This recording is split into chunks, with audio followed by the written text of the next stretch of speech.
Hop là, salut à tous les fans de vitesse, et plus particulièrement nos petits fans de vitesse, originaires de GH, le club jeux vidéo à l'INSERB, car aujourd'hui, une vidéo qui j'espère sera courte, parce que dans 20 minutes il y a la présentation PS5, donc on va pas, voilà, on va aller rapidement à l'essentiel. En attente, en prévision du tournoi sur Valorant qui va se tenir à EGH, je vais faire une petite vidéo, des petits tips qui vont permettre de rapidement step up sur Valorant. En effet, j'ai pu constater qu'une bonne proportion d'entre vous ont des connaissances assez limitées sur le jeu, mais il n'y a pas de souci sur ça. C'est pour ça que je fais cette vidéo, pour que vous puissiez dire rapidement rentrer dans le vif du sujet. Bon alors je suis à 40 IPS à cause de OBS, donc c'est terrible, hein, je saigne des yeux.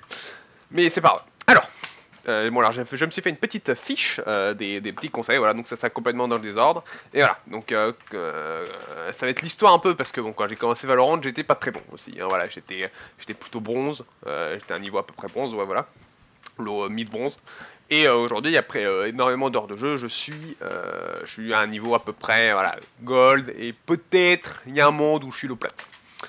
Donc voilà, j'ai pas non plus un niveau exceptionnel. Mais voilà, c'est des tips qui m'ont permis de passer, de gagner quelques rangs en compétitif. Mais voilà, ça va vous donner une petite base sur laquelle travailler. Donc déjà, ce que je vous conseille, donc là je suis dans l'entraînement, je suis juste à gauche, dans le menu play, à gauche du bouton start, vous pouvez cliquer sur practice et vous arrivez là. Ce que vous allez faire, c'est qu'avec le bouton B, vous allez acheter une arme. Donc j'ai commencé vraiment de la base, je vais pas décrire toutes les armes, on n'a pas le temps. Les deux armes principales du jeu, l'arme principale du jeu, c'est la fantôme. Fantôme et vandale, mais utilisez la fantôme. Voilà, et au round pistolet, utilisez le ghost. C'est vraiment les deux armes, en gros, assez un peu standard. Après, voilà, après si vous faire des armes originales, et l'opérateur, c'est le sniper. Mais on va se baser sur la fantôme. Du coup, vous achetez une fantôme, et vous allez cliquer sur Practice. Déjà très important, et première chose très importante, vous allez trouver votre sensibilité. Donc en gros, je vous fais une petite très vite explication. Là je vais faire un tour, je vais mettre la souris tout à gauche de mon clavier de mon truc de mon tapis de souris, et ça fait un 360, et je regarde à quelle distance je vais. Il faut que ça fasse moins qu'à 360. Voilà, petit tips. C'est pas grave si vous n'avez pas un 360 sur votre tapis de souris, mais si vous avez plus qu'un 360, vous n'allez pas bien viser. Donc trouvez la sensibilité qui vous va pour faire des tests où vous augmentez un peu et vous baissez avec les trucs là, et vous faites des petits flics en mode bam, tu vois, et tu regardes si tu tues celui que tu voulais tuer. Voilà, ça n'a pas besoin d'être pixel perfect, mais c'est l'idée. Du coup, première chose que vous allez faire, une chose qui aide énormément, c'est apprendre à placer votre viseur. C'est vraiment extrêmement important. C'est le truc vraiment de tous les conseils que je vais vous donner, c'est le plus important. Euh, en effet, quand tu commences le jeu, et c'est normal, tout le monde le fait, t'as ton viseur à peu près ici.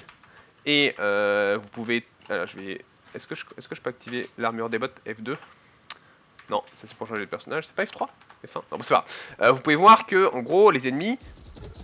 Voilà, il me faut beaucoup de balles pour le tuer si je le tire dans le corps, ce qui est normal, il faut tirer dans la tête, c'est logique. Mais du coup, autant placer directement le viseur sur la tête. Et c'est ce que vous allez faire. Le but c'est vous émettez le viseur aux têtes et vous bougez en marchant. Et vous essayez de garder le viseur pile sur sa tête. Bon là c'est en 30 fps, du coup j'arrive pas vraiment bien. Vous faites ça quelques minutes par jour. Et genre pendant 2-3 jours. Et vous allez voir que tout de suite en game vous allez prendre l'automatisme beaucoup plus rapidement de mettre votre viseur sur la tête des ennemis. Car évidemment ça one shot dans la tête. Mais c'est très important, dans une game à chaque fois vous devez vous déplacer avec le pointeur qui est à cette hauteur. Parce que ça permet, voilà, dès que tu rencontres un ennemi, t'as pas besoin de gérer la verticalité, t'as juste besoin de gérer l'horizontalité. Et ça, c'est extrêmement important. Après, si tu te sens pas, si t'es pas très confortable, tu peux viser le torse. Tu vises un peu en dehors du torse, comme ça, avec le spray, ça va toucher la tête. Donc voilà, vous faites cette petite exercice, c'est extrêmement utile. Je vous garantis, un tout petit, vous le faites quelques fois et vous allez step up de ouf. Ensuite, on va voir le spray. Pour ceux qui savent pas, le spray, en gros, une arme, quand elle tire dans Valorant, elle tire pas toujours sur le pointeur. Vous allez voir. Là, je reste appuyé. Donc elle fait une petite montée, puis elle fait droite-gauche, droite-gauche, droite-gauche, droite-gauche. Du coup, le but, ce que vous devez arriver à faire, c'est non pas avoir ça, mais essayer d'avoir plus un truc qui ressemble à ça. En gros, vous devez baisser votre souris au fur et à mesure que vous tirez, et vous pouvez voir que au lieu de faire un truc qui est vraiment pas du tout précis à longue distance, vous avez un rond comme ça. Vous devez essayer d'avoir le truc le plus concentrique possible. Donc c'est un petit entraînement. Voilà. Et voilà. Par contre, quand ça arrive au moment où c'est droite-gauche, Ça, c'est même plus la peine. Enfin, vous n'essayez pas de le contrôler parce que c'est hyper dur et tout, ça sera pour un autre moment. Mais moi, j'arrive pas à le contrôler quand c'est droite-gauche, mais voilà. Donc quand vous tirez à longue distance, vous baissez un peu votre viseur pour que ça touche, voilà. Deuxième autre petit conseil, ne visez jamais. Genre vraiment, c'est le pire truc de viser. Il y a des moments où c'est bien, mais c'est tellement rare que c'est pas rentable. Donc ne visez pas, et tout va bien se passer. Alors, je sors une petite fiche. Oui, autre petit exercice qui peut être utile, c'est qu'en gros, vous allez souvent marcher sur des coins. Donc par exemple, hop, là voilà, je prends un exemple, hop, voilà. Et quelque chose qui est très important sur les coins, c'est de réussir à mettre son viseur le plus proche possible du coin. Oh putain, ça me fait peur. Mettre son viseur le plus proche possible du coin. Et donc, je vous donne un exemple, un joueur débutant, il va faire hop, tu vois, hop, et il va décaler son viseur comme ça, et ça veut dire que s'il y a un mec là, lui, il va avoir tout le temps du monde de lui tirer dessus, le temps que l'autre y mette son viseur. Mais si vous arrivez comme ça et que vous longez le coin le plus possible, et bien vous allez directement prêt au combat s'il y a un mec qui vous attend. Et ça va vous enable le Picker's Advantage, car dans Valorant, dans Valorant, il y a un petit avantage pour le mec qui sort et qui tire. Bon après c'est un avantage de quelques millisecondes, donc quelques dizaines de millisecondes, donc bon, c'est pas vraiment target à votre niveau, mais c'est pas grave. Et donc vous devez vous entraîner à longer les bords comme ça. C'est l'autre entraînement par rapport avec les petits bots, à longer les bords comme ça et réussir à avoir un déplacement de viseur qui est fluide. Pas d'à-coup comme ça, parce que ça c'est très mauvais pour viser. Voilà. Bon, connaître les maps, hein, évidemment, ça voilà, très important de connaître les maps. Chaque map a une petite particularité. Il y a Haven par exemple où il y a 3 points, il y a Ban où il y a des téléporteurs, n'importe quoi, Haven, oui non, Haven il y a 3 points. Il y a Ascent qui a des portes qui se ferment et qui s'ouvrent avec des petits interrupteurs, et il y a Split avec des ropes. Bon, voilà. Bon ça voilà, connaître les maps, ça c'est un peu quand jouant que tu peux savoir. Voilà, allez dans le training, dans le mode training, vous avez des capacités à l'infini, donc vous pouvez tout tester. Voilà, ah, bam. Est-ce que les... Ah oui, chose très importante aussi, avec le couteau vous vous déplacez plus rapidement.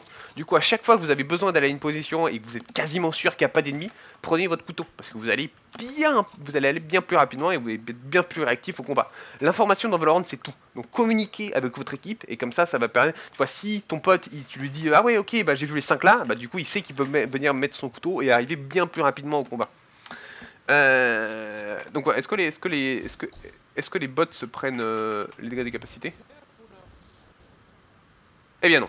Ah oui, si. Voilà, donc testez vos capacités sur les bots, voilà, donc Phoenix il a des flashs, il a un mur de flammes. Allez tester vos trucs et vous allez voir, c'est cool. Ensuite, autre petit exercice, bon lui il est un peu plus technique, j'ai envie de dire, et vu que je suis en 30 FPS, je vais pas du tout réussir. C'est il faut essayer, prenez-vous 2 bots dans la tête, donc par exemple lui et lui. Au début des bots qui sont pas éloignés, après des bots qui sont plus éloignés. Et essayez de tirer le premier et de tout de suite tirer le deuxième. Et vous pouvez même enchaîner à 2-3, etc. Mais voilà, ça va vous permettre de vous inscrire une mémoire musculaire, enfin de mieux coordonner votre pointeur. Bon, après, c'est assez dur. Hein. De mieux coordonner votre pointeur avec votre mouvement de main. Donc voilà, vous prenez 2 bots, faire papam et ça va vous entraîner. Voilà, donc ça, c'est les 3 petits exercices avec le track de la tête et le track des coins qu'il faut faire et qui enfin faut pas le faire beaucoup de fois hein, et ça donne tout de suite enfin ça vous améliore tout de suite, vraiment c'est incroyable. Ah oui, ici il y a un mannequin où vous pouvez voir les dégâts que vous faites. Donc par exemple avec la fantôme on peut voir que au corps à corps je fais 156, ce qui est one shot évidemment dans la tête, mais il y a de longue distance qui est un peu le défaut de la fantôme. Si je tire une balle dans la tête, je sais pas, j'étais pas assez loin, si je tire une balle dans la tête ça fait 140, ce qui ne tue pas. Et donc c'est le désavantage de la fantôme par rapport à la vandale, mais tout le reste est bien mieux sur la fantôme, donc prenez la fantôme, vraiment, la vandale c'est de la merde. Et donc vous pouvez un peu tester les armes pour voir ce qui est létal, sachant qu'une personne a 150 de vie.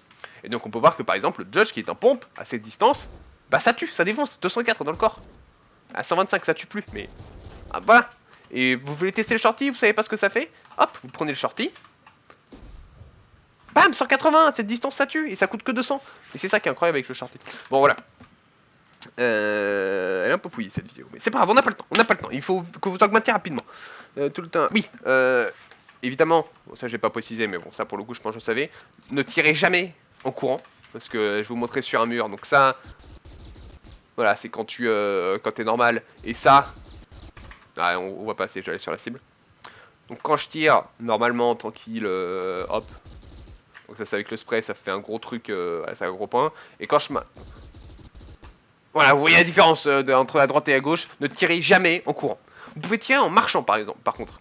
C'est une précision un peu moins que si vous êtes vraiment immobile, mais ça vaut clairement le coup. Tirer en marchant, c'est vraiment pas un problème. Voilà, voilà. Il faut savoir que avec les fantômes, les 2 premières balles, ou même les 3, ouais, les 3, elles vont quasiment exactement là où est ton viseur. Donc c'est vraiment à ce moment que tu dois essayer de toucher la tête. Parce que c'est ces balles qui seront les plus précises. Et le reste, il va falloir un peu piffer avec le spray. Donc voilà. Avec les pompes, vous pouvez par contre tranquillement tirer en courant. Bon après voilà, il faut être au corps à corps. Mais voilà. Donc là je cours et 153, je lui mets. Hop, bam, bam. Donc voilà, avec les pompes, il n'y a pas trop de soucis. Vraiment, ce pompe-là, le Judge, il est très fort. Et d'ailleurs, pour ceux qui veulent jouer le Bucky aussi, petit pro tips, avec son clic gauche, c'est un coup qui fait des dégâts, beaucoup de dégâts proches. Donc comme un pompe normal, quoi, la classique, bam. Tu te mets loin voilà, qui fait que 100 dégâts. Et son clic droit, c'est un truc qui au corps à corps ne fait rien, genre voilà 20 dégâts, mais qui à distance, bam, il défonce. En gros, c'est comme le projectile de Chopper pour ceux qui ont joué. C'est que c'est une petite balle qui se sépare à genre une certaine distance, je dirais, voilà. Voilà. Vous voyez là, elle s'est séparée, on voit toute la différence. Donc là, c'est la distance qu'il faut pour qu'elle se sépare. À cette distance, ça se sépare et ça fait énormément de dommages. Donc si vous avez une bonne distance, bam, dans la tête 690. Voilà. Donc ouais, c'était le petit fun fact sur le Bucky. Ensuite, voilà, communiquer avec mon mate, très important. Valorant, c'est un jeu d'information. Dites où ah, vous êtes mort, où il y a des ennemis, combien de gens, qui c'est, voilà. Évitez de dire derrière vous, bon ça je le dis tout le temps, donc faites gaffe. Mais évitez de dire derrière vous. Le système le plus optimisé, je dirais, c'est le système sur une heure, genre ah à 5 heures et tout, mais dans le feu de l'action c'est très dur. Et ma foi, bah, je pense qu'on est bon. Conférence qui commence dans 8 minutes, je suis dans les temps. Et voilà, entraînez-vous à faire ça. Encore une fois, l'exercice le plus utile étant le track de la tête des mannequins. Et hop, parfois vous pouvez mettre des petites balles, changer de mannequin. Hop, je change de mannequin. Hop, je change de mannequin. Hop. Et très important aussi, ne changez pas de sensibilité. Mettez-vous une sensibilité et habituez-vous à elle parce que c'est très important. Ne changez pas de sensibilité, c'est vraiment le pire truc que vous pouvez faire. Au début, vous pouvez changer parce que c'est bien de trouver la sensibilité qu'il vous faut. Encore une fois, je vous rappelle, il faut une sensibilité plutôt basse que plutôt haute. Il faut pas faire un 360 avec son tapis de souris, sauf si vous avez un tapis de souris de géant. Ça vous permet d'être beaucoup plus précis dans vos mouvements. Un truc aussi que, bon alors ça je pense que c'est que moi, mais si vous le faites aussi, voilà. Moi je jouais avec mon poignet qui était, en gros je reposais ma main sur la souris, et je jouais avec mon poignet qui n'était pas sur mon tapis de souris. Le problème de ça, là je suis en train de le faire, c'est que c'est vraiment pas... c'est vraiment pas pratique en fait. Je vous le dis, c'est horrible pour viser. Et du coup, moi, ce que j'ai fait, c'est que, bon, enfin, j'ai fait comme tout le monde en fait. Genre, tu poses ton poignet sur ton tapis de souris et tu prends ta main et en fait, c'est ton poignet qui va faire ton bras. Tu vas quasiment pas le bouger. Bon, alors je crois que c'est recommandé de bouger le bras. Mais moi, voilà, moi c'est ma petite pro technique. Ton bras, je bouge quasiment jamais. En fait, je propose mon poignet et je bouge ma main au pivot depuis là. Voilà, voilà, bah, le petit Anas Strat. Et voilà, on est bien. Donc faites ces conseils et vous allez step up et ça va être cool. Comme ça, je vais pas juste vous défoncer en fait.